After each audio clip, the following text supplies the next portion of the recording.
Looking for trusted vehicle protection? American Guardian Warranty Services has you covered. Since 1998, we've delivered top-tier coverage, award-winning support, and industry-leading training to keep your business moving forward. Every way forward. Welcome to Daily Drive for Wednesday, July 9th, 2025. I'm Jake Neer in Detroit, in for Jamie Butters. And I'm Kellen Walker in Las Vegas. Today on the show, President Trump wants 50% tariffs on copper imports. There's a new luxury sales frontrunner after 7 straight quarters. And lenders see a seismic shift in demand for auto loan refinancing. Plus, our own Michael Martinez joins the show to talk about how Ford's manufacturing chief is trying to change the company's plant culture to improve quality and efficiency. Shortly after he was hired, he put out a challenge to all the plants. He said, I want your facilities to be so clean, I could walk in and eat off the floor. And you think maybe he doesn't mean that literally, but he did. Let's run through all the news you need to know to keep up in the auto industry. President Donald Trump says he'll announce a 50% tariff on copper. He says the move would boost U.S. production of a metal that's critical to electric vehicles, military hardware, the power grid, and many consumer goods. Trump's decision to impose copper tariffs surprised markets. It comes earlier and at a higher rate than the industry had expected. Commerce Secretary Howard Lutnick said in an interview on CNBC on Tuesday that the copper tariffs would likely be put in place by the end of July or August 1st. After 7 consecutive quarters, there's a new frontrunner for luxury auto sales. Lexus outperformed BMW by about 5,000 sales in the second quarter, with deliveries of almost 96,000 vehicles. The Japanese luxury brand also outpaced its German rival in the first half of the year. It sold about 500 more vehicles than BMW. That's about half a day's worth of volume separating the two. Lexus sales increased more than 8% in the second quarter.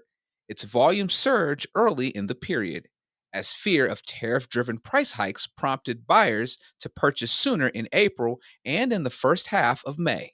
However, June sales dipped 0.9%. 2 financing institutions this spring reported heightened consumer interest in auto loan refinancing. Michael Williams is Senior Vice President of Consumer Lending at American First Credit Union. He says his company has seen a seismic shift in member demand for refinancing during the past 18 months. And I was flabbergasted by it because the application count didn't change. Williams was speaking on a panel at an Auto Finance Summit East session in Nashville in May. He spoke alongside Chris Klaczynski, Vice President and Head of Auto Lending Product Strategy at PenFed Credit Union.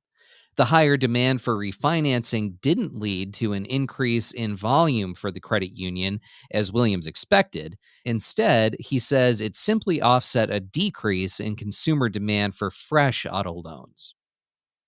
And EVs are widening their life cycle emissions gap over combustion cars.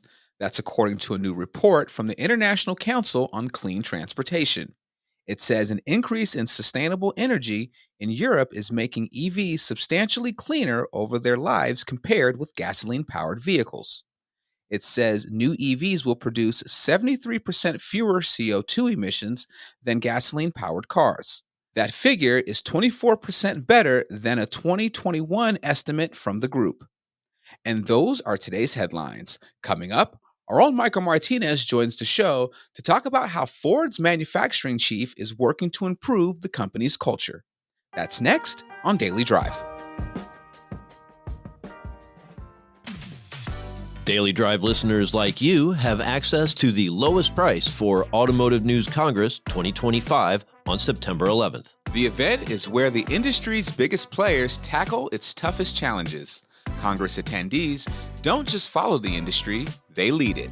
This year's featured speakers include Hyundai Motor Group Executive Chair Yusin Chung and General Motors CEO Mary Barra. We are investing in America. We're creating jobs. That's creating IP in this country. And I think, the United States needs to lead in key technologies. Join us to gain the insights and connections needed to steer your business through massive change. To get the lowest price for the event, go to autonews.com/events, select Auto News Congress, and type in the discount code DailyDrive, one word, all caps.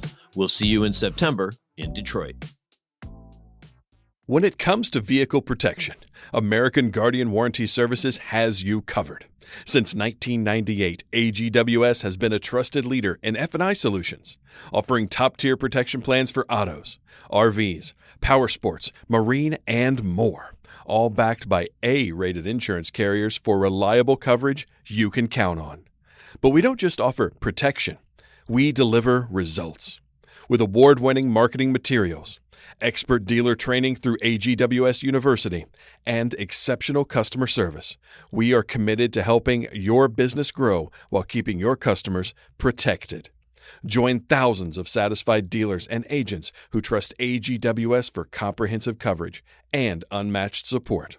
Visit agws.com or call 800-579-2233 today to keep your business moving forward.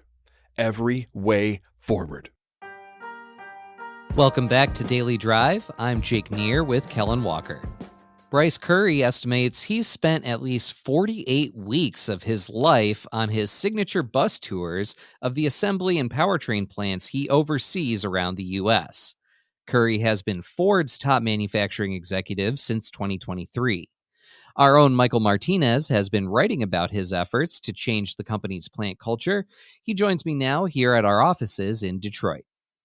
Mike Martinez, welcome back to Daily Drive. Thanks for having me. Bryce Currie's been at Ford for a little while now. What was it about now that got you interested in what he was up to? Well, it's interesting because he joined the company in 2023. And as you and many of our listeners probably remember, 2023 was big for the UAW strike at the end of that year. So Currie's hiring was sort of overshadowed by the negotiations and by the strike that happened later in that year. But really, he's been working to transform Ford manufacturing since he was hired. And honestly, if you take a look at his LinkedIn page, it's a flurry of activity. He's posting all sorts of photos, and I was sort of interested in what was happening. So we sat down, and turns out there's a lot going on.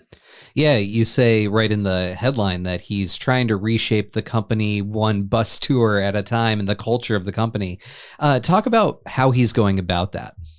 So Bryce's whole thing is that he's sort of a student of the Toyota production system, which really relies on continuous improvement. There's a term called Kaizen that means just that, continuous improvement. And there's also ideas of Gemba, going to the point where things happen to see firsthand. And all these ideas around lean manufacturing that he's really studied for years. He's spent time at Johnson Controls, at GE Aviation, so he's been in the manufacturing world a while. And this is really manifesting itself in the form of bus tours. And that's just what they sound like. He gets 50 people from all across the company, line workers, people in finance, HR, executives, piles them on a bus, and they go plant to plant to see what exactly is happening in each facility on each assembly line. And how has that brought groups together to sort of make sure that not only are the people on the bus tour seeing this, but also that trickles throughout the entire company? Well, his whole point there is that there's a lot of good things going on within Ford that specific sites are doing that can save it money or improve quality, but not everybody sees it. So the way he puts it, he thinks the bus tours are like this sort of community building initiative that allows people in the company to see from different lenses. What we're trying to do is create this community, what I call Big Ford acting like Big Ford. I have 56,000 people in the U.S., and I have more in Mexico and Canada. If I can get their ideas and share that and listen to them, I can create an advantage, competitive advantage that maybe I haven't been using well enough. So essentially they function as these team building projects that sort of showcase best practices throughout Ford. And you say that in the story that they actually went to the extent of going on a trip to Japan and visiting a meditation temple. Talk about that a little bit. That's right. So the bus tours aren't the only thing Curry's trying to do. He's recently took his executive leadership team to Japan. They visited a Toyota plant. They also visited a temple. And the idea was to sort of learn from the senseis, from the priests, the monks at the temple. They sat and meditated for a while, worked on their focus. One executive told me they learned from a 93-year-old monk about the importance of taking personal responsibility. So if an issue goes wrong, don't blame the operator, don't blame the line worker. You're the manager. It's your fault. You need to either fix the issue or fix the process that led to the issue. And it may seem like a simple idea, but it was really eye-opening for this particular executive and something that they've taken back to their daily work. Now, living in the Detroit metro area, I know a lot of people who work in auto plants and are in the auto industry from that perspective.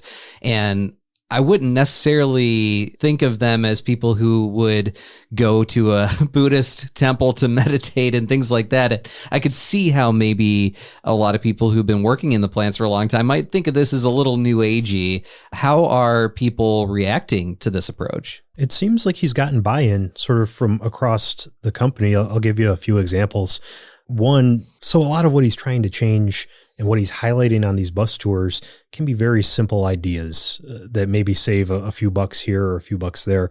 One is, for example, at Ford's Van Dyke Electric Powertrain Center here in Metro Detroit, they had an issue where workers were just basically dropping a lot of parts on the ground and they were missing out on production. They needed to buy more parts. So they had this idea to just create clear plastic tubes and to dump the parts they find on the ground in those tubes, sort of as a visual cue for people to see, hey, these aren't supposed to be here. They're supposed to be in your workstations on the line. And just having that visual cue really inspired workers to be better. They showed me a photo. The first month they did it, the tube was full. The next month, it was significantly less full, and every consecutive month, there were fewer and fewer parts. So he's gotten buy-in from workers. When he goes on the bus tour, he hands out what he calls recognition pins. He has little lapel pins made that are specific to each bus tour, and he gives them out to people that are doing something nice or that show the rest of the bus tour participants around, and just as a sign to say, thank you for what you're doing. I've heard multiple instances where people who have worked at Ford for decades burst out into tears after they get a pin because they've never really been appreciated or recognized in that way before. So what he's doing may seem a little out of the ordinary, but he does seem to be getting buy-in. You also have a great anecdote in the piece about him eating off the ground in one plant. Talk about what that's about. Yeah, so cleanliness is super important to him. And shortly after he was hired, he put out a challenge to all the plants. He said, I want your facilities to be so clean, I could walk in and eat off the floor. And you think maybe he doesn't mean that literally, but he did. And interestingly enough, there were 2 plants in Mexico that were the first to meet that challenge. And he went there and, true to his word, he sat on the ground and he ate off the floor. The U.S. is catching up a little bit, and we've finally had our first facility in our country, Ford did, to pass that challenge. That was the Kentucky truck plant. He was there earlier this year and ate off the paint shop floor. He had a chocolate chip cookie. Very brave, but definitely shows, you kind of have to be willing to go do the things that you expect the people working for you to do as well. Maybe not eat their lunch off the floor, but you got to show your willingness to actively participate in these things. Well, he said it was sort of a symbolic action, but also literal too, and visual for people to see that he is serious about this. And when they do what he wants, essentially, that they get rewarded. He's willing to back up what he has promised and what he says. So this is all really interesting, but maybe it's important to end on why this is so important for Ford right now and the company in general. Big picture, what is the manufacturing culture and why does it need to change? Well, I'll say, Jake, that it's interesting because it's so simple. We're not talking about revolutionary ideas here. We're talking about handing out lapel pins or getting a bunch of people on a bus and going physically to each assembly plant. It's not some mind-blowing idea, but I think it's important because it's so simple, and it sort of points to the fact that Ford maybe does need a wholesale culture reset, because they've struggled for years when it comes to quality. We've documented it in a number of different surveys or a number of different issues. After a vehicle's launched, it costs them billions of dollars in warranty expenses, and they're trying to change that at every level, and that includes on the assembly line.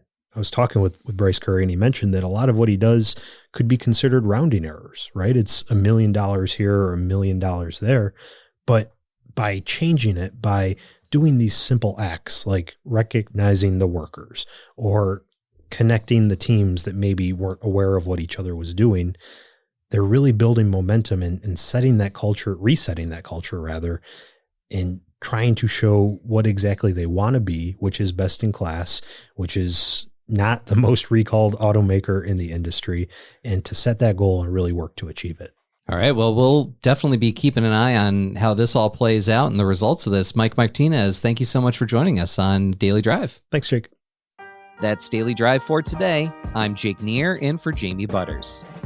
And I'm Kellen Walker. Thanks to automotive news journalists Urvash Kakaria and John Hutter for their reporting for today's podcast.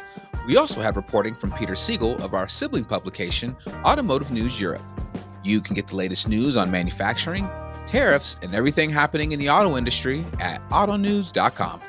Come back tomorrow for a look at all of the latest tariff news as President Trump sends letters to trading partners about what kinds of levies they'll face going forward. We'd love to hear from you. Let us know what you think of the show and the topics we covered today.